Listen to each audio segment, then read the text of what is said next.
This one is decimal number and we have to convert this number to hexadecimal number.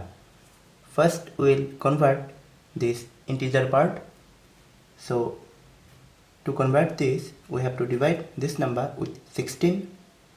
Its quotient is 765 and the remainder is 9. Again we have to divide it by 16. The quotient is 747 and the remainder is 13. Again we have to divide this with 16. The quotient is 2 and the remainder is 15. As the quotient is less than 16, so we have to stop here. Now see here. This side will be MSB and this side will be LSB. Now one more thing we have to know. This one is decimal and this number is hexadecimal.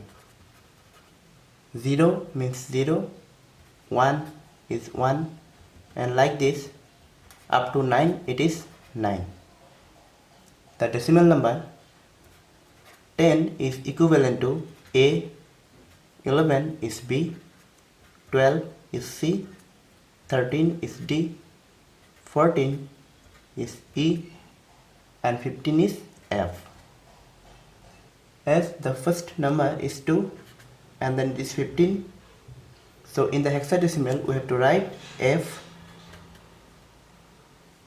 and then 13, 13 means D, so we have to write it D and then 9. So this is the equivalent hexadecimal number of this 12249. Now we have to convert the fractional part. The fractional part is 0.745.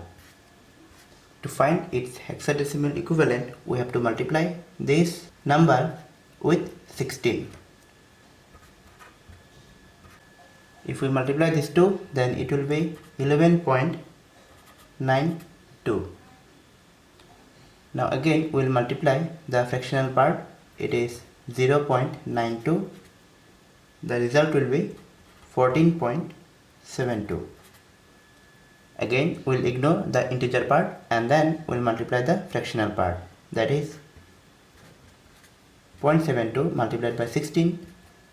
It will be equal to 11.52.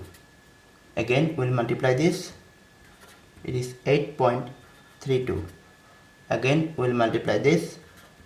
It will be equal to 5.12. And we will do this up to 5 times. 5 times is enough. Now we will see from top to bottom. This side is MSB and it is LSB.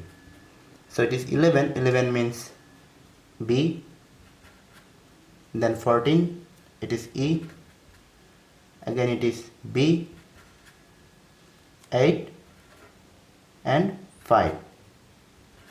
So it is 0.BEB85.